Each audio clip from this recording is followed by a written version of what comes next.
Bonjour Antoine Léaumont. Bonjour. Vous êtes député de la France Insoumise de l'Essonne. Vous êtes aussi le monsieur communication digitale, surtout de Jean-Luc Mélenchon. Oui, c'est vrai. Il va falloir, justement, au niveau de la communication, changer 2-3 choses quand même en 2024. Parce qu'on voit bien que ça peine un petit peu pour la France Insoumise. Grosse impopularité, notamment de Jean-Luc Mélenchon. Je ne crois pas que ça vienne des réseaux sociaux, puisque sur les réseaux sociaux, nous enregistrons des vues qui sont exceptionnelles et exponentielles en ce moment. Donc je ne crois pas que sur cette partie-là, ce soit de travers. Par contre, effectivement, sur le système médiatique, il y a du travail à faire sur, je crois, la manière de parler des insoumis. Quand j'entends que parfois on nous qualifie sur certains plateaux de porte-parole du Hamas ou qu'on dit que nous serions antisémites, tout ça est faux. Tout ça n'a pas de sens, n'a pas de valeur. J'ai été moi-même traité d'antisémite pour avoir dit le jour de Noël qu'il fallait avoir une pensée pour ceux qui étaient sous les bombes à Gaza. Est-ce que ça fait de moi un antisémite de dire ça? Je ne crois pas. Non, en revanche, quand même, si je cite Daniel Obono, quand même, qui a parlé de mouvement de résistance, avant certes de rétropédaler, il y a également... Parce qu'elle a dit exactement, exactement ce qu'a dit Daniel Obono, c'est que le nom du Hamas, dans la langue du Hamas, ça veut dire mouvement de résistance palestinien, mais ça ne veut pas dire que nous considérons, nous, que ce soit un mouvement qui porte la résistance des Palestiniens. Qu'à cela ne tienne, il y a aussi David Guiraud qui a parlé des fameux bébés dans le four, il y a Jean-Luc Mélenchon qui ne qualifie toujours pas le groupe de terroristes. C'est quand même un signal mauvais qui est envoyé. Si vous qualifiez le Hamas de groupe terroriste, alors vous comprenez le conflit israélo-palestinien comme une guerre au terrorisme. Ça, c'est la théorie de Samuel Huntington. C'est la théorie du choc des civilisations. Et cette guerre contre le terrorisme autorise tout, y compris donc le bombardement en masse de populations, sans faire attention à là où tombent les bombes. Ça n'est pas une manière correcte de penser les choses. Par contre, nous n'avons aucun mal à qualifier les attaques qui ont eu lieu le 7 octobre d'attaques à caractère terroriste, puisqu'elles sont faites pour créer de la terreur, puisque y compris le Hamas avait pris des images qui étaient destinées à créer de la terreur, images qui ont été ensuite reprises par Israël et qui ont été diffusées, y compris par la propagande israélienne. Donc vous voyez que d'une certaine manière, sur ce sujet-là, nous essayons d'avoir des mots clairs et justes pour pouvoir avoir une pensée politique qui soit de nature à porter une manière de faire, qui soit une manière utile, à la fois pour le peuple français, à la fois pour le peuple israélien, à la fois pour le peuple palestinien. Il y a justement Ami Hachem, vous avez vu cette franco-israélienne de 21 ans qui a été libérée du Hamas après 55 jours de détention. Elle a pris la parole, elle va prendre la parole surtout dans une grande interview à la télé israélienne ce soir. Écoutez ce que ça donne justement, on vous fait réagir juste après. Enfermé dans une pièce sombre, il est interdit de parler. Vous ne devez pas être vu, vous ne devez pas être entendu. Vous êtes caché. Il y a un terroriste qui vous regarde 24 heures sur 24, 7 jours sur 7. Il vous regarde, il vous viole avec ses yeux. Bien sûr, il y a la peur d'être violé, la peur de mourir, la peur tout court.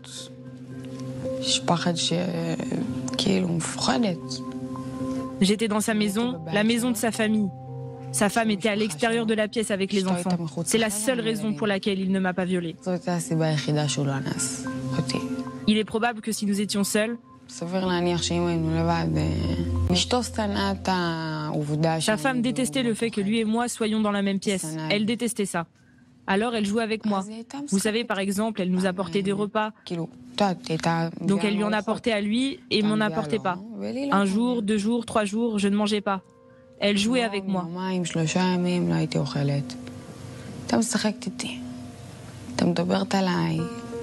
Elle lui parlait de moi.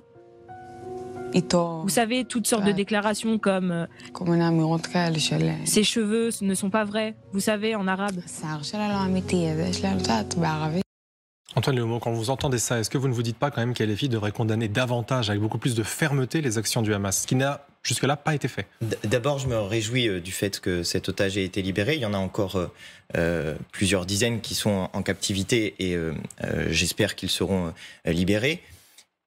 Je crois que nous sommes très clairs sur la condamnation des actes du Hamas. Quand nous avons été les premiers à qualifier ces actes de crimes de guerre, de potentiels crimes contre l'humanité, je ne sais pas si on peut avoir de mots plus durs, en fait, pour qualifier ces crimes du Hamas.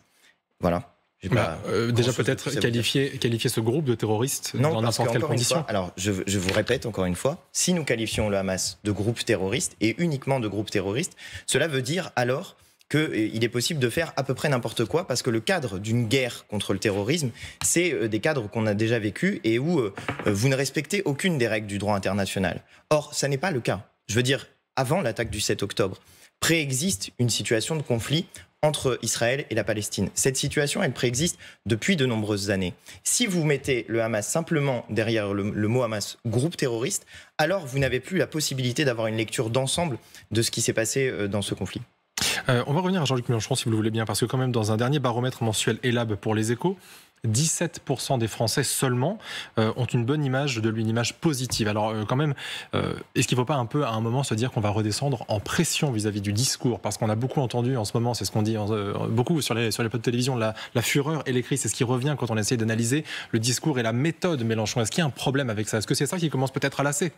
Vous savez, moi, ça fait 10 ans, même plus que ça, 12 ans que je milite aux côtés de Jean-Luc Mélenchon, et à chaque fin de campagne présidentielle, je l'ai vu qualifier d'un certain nombre de choses différentes. Alors au début, il n'aimait pas les journalistes, ensuite il était l'ami des dictateurs, du Venezuela, de Poutine, de Chavez, je ne sais quoi. Et puis là, désormais, il est qualifié par certains, je le disais tout à l'heure, de porte-parole du Hamas, d'antisémite, d'ami du terrorisme. D'ailleurs, la manière dont vous avez posé les questions à l'instant sur ce plateau montre que... quoi que je dise finalement, je peux être qualifié de n'ayant pas dit assez de choses sur le Hamas alors que j'ai eu des mots très clairs. J'ai entendu autre Et vous voyez, quand ces propos sont répétés de manière lancinante sur certains plateaux télé, je ne dis pas forcément par vos collègues ou par vous-même, mais par des gens qui sont invités sur des plateaux télé, qui racontent n'importe quoi. Parce que si vous allez voir quels sont les propos exacts de Jean-Luc Mélenchon sur ce sujet ou sur d'autres, chacun peut se rendre compte de la réalité de ces propos. Bon.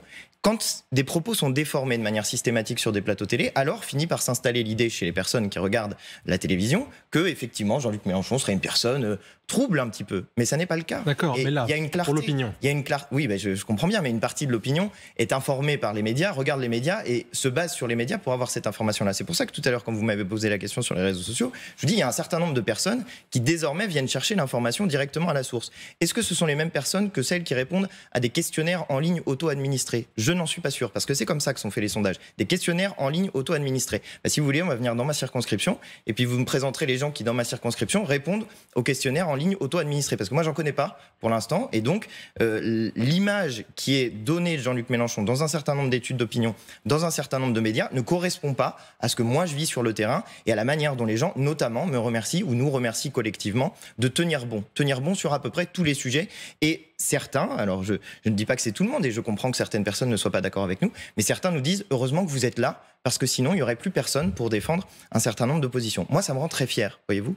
Et j'ai déjà vécu 2 campagnes présidentielles aux côtés de Jean-Luc Mélenchon, une 3e comme militant de base, mais 2 en tout cas à ses côtés. J'ai déjà vécu des périodes dans lesquelles on disait c'est un horrible personnage, etc., etc.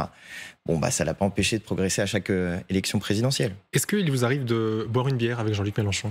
Ah oui. Oui. Oui. Parce que figurez-vous que les Français, eux, ils n'ont pas très envie. Et quand on leur demande, justement, c'est le fameux beer test, c'est un mouvement qui est né aux États-Unis qui cherchait à savoir avec qui les gens auraient envie de prendre une bière parmi les politiques. En France, eh bien, c'est avec Édouard Philippe qu'on a le plus envie de boire une bière, 37%. Marine Le Pen arrive juste derrière, 36%. Gabriel Attal, 34%. Mais Jean-Luc Mélenchon, non. Et surtout, il perd 10 points dans cette étude. C'est-à-dire qu'en fait, il a de moins en moins de capacité à donner envie aux gens d'aller boire un verre avec lui. Commençons par dire que l'abus d'alcool est dangereux pour la santé. Bah bien raison, consommer avec modération. C'est quand même l'essentiel. Et ensuite, je comprends pourquoi. Puisque, comme on le disait à l'instant, comme l'image de Jean-Luc Mélenchon... C'est pas toujours de la faute des médias. Mais non, mais entendez quand même qu'il y a une image qui est mise en place sur les médias qui ne correspond pas, en tout cas moi, au Jean-Luc Mélenchon que je connais. Si vous allez boire une bière avec Jean-Luc Mélenchon, eh bien, il pourra vous parler de son livre « Faites mieux », par exemple. Je crois que Jean-Luc Mélenchon est l'un des seuls politiques à essayer de proposer une pensée politique assez complexe, c'est vrai, assez profonde sur un certain nombre de sujets de la société. Et je crois que sur ce sujet-là, comme sur d'autres, sur l'histoire de France, par exemple, il est très passionnant de boire une bière avec Jean-Luc Mélenchon. D'accord, mais alors là, vous dites qu'encore une fois, c'est essentiellement de la faute des médias de retransmettre une mauvaise image. Mais qu'est-ce que les médias auraient à gagner? Il n'y a pas de fatwa contre Jean-Luc Mélenchon. Non, mais je ne dis pas que les médias ont quelque chose à gagner. Enfin, un certain nombre de propriétaires de médias ont quelque chose à gagner dans le fait que Jean-Luc Mélenchon n'arrive pas au pouvoir, parce que comme il y a dans son programme le fait de déconcentrer les médias, c'est-à-dire d'éviter que les médias soient concentrés dans les mains de 9 milliardaires. 90% des médias aujourd'hui sont concentrés dans les mains de 9 milliardaires. C'est le cas par exemple de la chaîne sur laquelle nous sommes dans ce moment.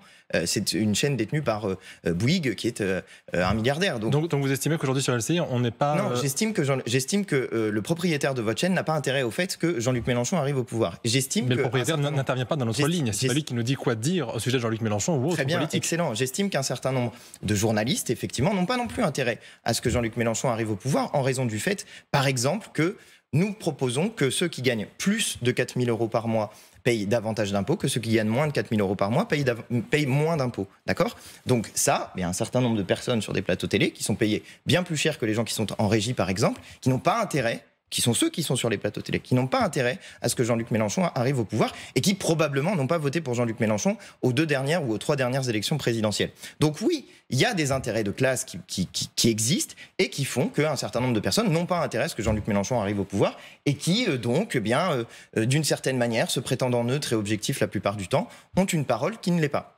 Typiquement, je peux vous dire qu'ici à LCI, on a une parole qui est neutre, parce qu'encore une fois, il n'y a aucune influence. Attendez, je finis quand même. Et que justement, nous sommes tous collectivement une rédaction avec des journalistes et que notre travail est d'être neutre. Donc, est-ce qu'il n'y a pas non plus un problème avec Jean-Luc Mélenchon ? Encore une fois, les sondages le disent. Les sondages n'ont pas été faits par les médias. Je sais bien que vous me dites que c'est l'image qui est perçue dans les médias qui vient altérer ce jugement, peut-être. En tout cas, il y a quand même une autre réalité, c'est que malgré tout, aujourd'hui, eh bien, on commence à parler à gauche, peut-être un jour d'une gauche sans Mélenchon, en tout cas d'LFI sans Mélenchon. Mais selon vous, est-ce que c'est possible ? Est-ce que LFI a un avenir sans Jean-Luc Mélenchon ? C'est-à-dire que ça aussi, ça fait 12 ans que j'en entends parler. Je vous l'ai dit, à chaque fin d'élection présidentielle, le problème c'est Jean-Luc Mélenchon. Alors la première fois... c'est peut-être au bout d'un moment, ça peut être une vérité. Mais la première fois, il avait fait 11%, ensuite en 2013, c'était un problème. La deuxième fois, il a fait 19% en 2018, c'était un problème. La troisième fois, en 2022, il a fait 22%, et en 2023, il est devenu un problème. Bon, je ne crois pas que ça soit une manière correcte de penser les choses. Serions-nous au niveau où nous sommes sans Jean-Luc Mélenchon ? La réponse est non. Donc je pense au contraire que Jean-Luc Mélenchon est un atout, pas un problème. Et par ailleurs, Jean-Luc Mélenchon ne va pas disparaître de la vie politique comme ça. Je veux dire, Jean-Luc, c'est un militant politique. Il a appelé à faire mieux, il a dit qu'il souhaitait être remplacé, et je crois qu'il a donné un conseil que devraient écouter un certain nombre de personnes qui aspirent à le remplacer, c'est faites-vous aimer. Ça, c'est un conseil qu'ils ont peut-être pas bien entendu, mais faites-vous aimer, c'est, je pense, le meilleur conseil que Jean-Luc Mélenchon ait donné à ceux qui veulent être candidats à l'élection présidentielle. Commençons par là, commençons par faire en sorte de rassembler, d'avoir des gens qui viennent porter non pas leur propre personne, mais par porter un collectif. C'est exactement ce qu'a fait Jean-Luc Mélenchon. Je crois qu'on peut reconnaître au moins à Jean-Luc Mélenchon le talent d'avoir su, dans une jeune génération, découvrir des personnes, j'en fais partie d'ailleurs, découvrir des personnes qui sont, je pense, de bons dirigeants politiques. Si vous regardez les députés de la France Insoumise au Parlement, à l'Assemblée nationale, vous avez, je crois, l'un des groupes les plus jeunes, et en même temps, vous avez le plus d'orateurs qui prennent la parole dans l'Assemblée, qui défendent des points de vue, qui sont en même temps très compétents sur leur sujet, mais pour une raison simple, c'est parce que nous représentons dans notre essence même l'ensemble de la société française. Nous avons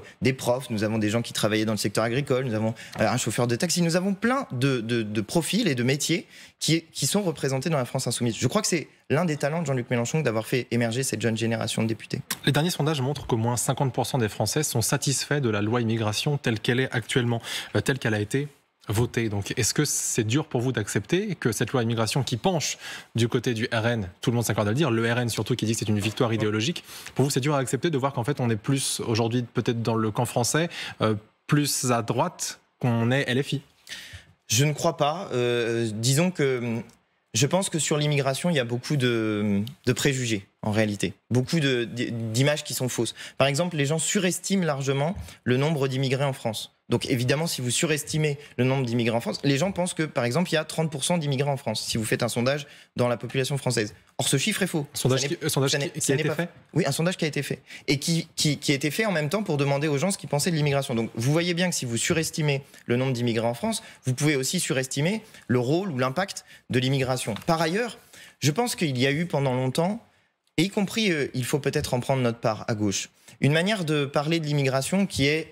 C'est pas le sujet, on en parlera plus tard. Ça n'est pas le sujet d'urgence des Français. Parce que pour nous, le sujet d'urgence des Français, c'est les questions démocratiques, la question sociale. Nous proposons l'augmentation du SMIC à 1 600 €, par exemple, ou les questions écologiques. Et on a tendance à avoir dit souvent, l'immigration, ça n'est pas le sujet. Et donc à ne pas traiter les questions d'immigration.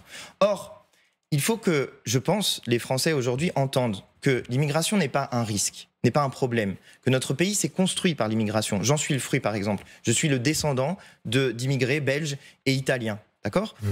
Nous avons construit notre pays comme ça. Il y a dans la France actuelle des descendants d'Italiens, de Belges, de Portugais, d'Espagnols, de vagues d'immigration qui sont arrivées pour des raisons diverses et variées, mais qui, contrairement à une idée reçue, ne se sont pas bien passées. Je veux dire, pour les immigrés italiens, par exemple, il y avait des pancartes avec écrit « Interdit aux Italiens et aux chiens » à l'entrée des parcs.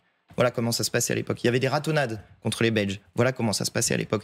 Donc, ça n'est pas vrai de dire que ça se passait mieux parce que c'est une immigration européenne, je ne sais quoi. Ce que la France a fait de grand, c'est d'avoir su faire des Français avec tout le monde. Pourquoi ? Parce que la France n'est pas une nation ethnique. La France est une nation politique qui se regroupe autour d'un principe fondateur, liberté, égalité, fraternité. Liberté, égalité, fraternité, c'est tout ce qui est absent de cette loi. Cette loi n'a créé aucun droit nouveau pour les Français. Elle a juste créé la suppression de droits pour des personnes qui sont d'origine étrangère. C'est ça qui s'est passé. Et je veux aller jusqu'au bout de ça, parce qu'il y a quelque chose qui, comme Français républicain, me blesse profondément dans cette loi. C'est cette remise en cause du droit du sol. C'est le fait que, quand on est descendant d'un étranger, entre 16 et 18 ans, il va falloir faire la demande de la nationalité française. Jusqu'alors, c'était automatique. Jusqu'alors, quand vous naissiez sur le sol de France, vous étiez français. À vos 18 ans, vous deveniez un Français citoyen avec la capacité du vote. Or, c'est précisément comme ça qu'est définie l'égalité en France. Elle n'est pas définie en raison de principes qui seraient des principes intangibles. Elle est définie d'une manière très précise. L'égalité devant la loi, parce que nous sommes égaux dans notre capacité à la faire. Une personne égale une voix. Et le jour du vote, ma voix vaut autant que celle de M. Bouygues, pour revenir sur ce que nous disions tout à l'heure. Et nous sommes égaux aussi devant notre obligation à respecter la loi. C'est ça l'égalité républicaine. Et cette loi, je trouve, la remet en cause puisqu'elle fait des différences entre les enfants. Ceux qui sont nés avant et qui ont eu la nationalité de manière automatique l'ont de manière automatique. Ceux qui sont nés après l'adoption de cette loi ne l'auront plus de manière automatique. Il y a donc désormais une différence entre des gens qui, à la fin, seront tous des Français. Autre polémique, si vous le voulez bien, votre avis sur la polémique Gérard Depardieu avec, à plus forte raison, les propos tenus par Emmanuel Macron qui considère que c'est une fierté de la France. Qu'est-ce que vous en pensez, vous ? Je suis très choqué que la parole des victimes soit ainsi oubliée. Parce que la force du mouvement MeToo, ça a été de montrer que les questions de violences sexistes et sexuelles, elles sont présentes dans toute la société et à tous les étages de la société. Et dans ce moment, avec y compris cette tribune que je trouve vraiment écœurante de soutien à Gérard Depardieu, ce qu'on oublie finalement, c'est la parole des victimes. C'est la parole de ces 13 femmes qui ont porté plainte pour viol ou agression sexuelle. Et c'est la mise en examen de Gérard Depardieu pour viol. Donc je crois que l'important et la parole du président de la République, ça aurait été d'abord de dire « je vous crois » en parlant des victimes. Et ça vous, qu'est-ce que vous répondez à ceux qui vous disent par exemple qu'il faut dissocier l'homme de l'artiste ? Parce qu'en réalité, Emmanuel Macron, ce qu'il a fait, simplement préciser qu'il s'extrayait de toute question judiciaire pour simplement parler cinéma en vérité. C'est une très vieille question que la distinction entre l'homme et l'artiste. Abordée avec le cas où elle a été posée, je crois, de la manière la plus forte et la plus dure, c'est avec Céline, qui était un auteur français très reconnu, y compris un auteur pacifiste, qui a écrit de très beaux livres, et qui en même temps était un antisémite notoire, collabo de l'Allemagne nazie. Séparer l'homme de l'artiste de l'homme, je crois que ça n'est pas possible, car les artistes sont d'abord des êtres humains, et c'est leur chemin d'être humain qui fait qu'ils sont des artistes. Donc, je crois que c'est impossible de séparer un individu de l'œuvre qu'il accomplit. Et en l'occurrence, l'œuvre, il peut y avoir l'aspect positif, mais quand il y a l'aspect négatif, il faut avoir la lucidité d'être capable de le dire. Et il faut avoir la lucidité d'être capable de dire « ça suffit, il y en a marre ». On ne peut pas soutenir des personnes comme Gérard Depardieu qui sont accusées par autant de gens d'avoir commis des violences sexistes et sexuelles. Moi, j'ai regardé le documentaire de France 2 en raison de la polémique, parce que je ne regarde jamais Complément d'enquête, mais là, je l'ai regardé en raison de la polémique. Je veux dire, franchement, moi, je ne suis pas une femme, hein, mais je suis pas sûr qu'une femme soit capable de regarder en entier ce documentaire-là. C'est d'une violence verbale permanente, des propos dégueulasses, mais vraiment toutes les 10 secondes. C'est inadmissible. Et j'ai vraiment du mal à comprendre qu'on puisse soutenir une personne qui, voyant une fillette de 10 ans, tient des propos, mais des propos dégueulasses, dégueulasses.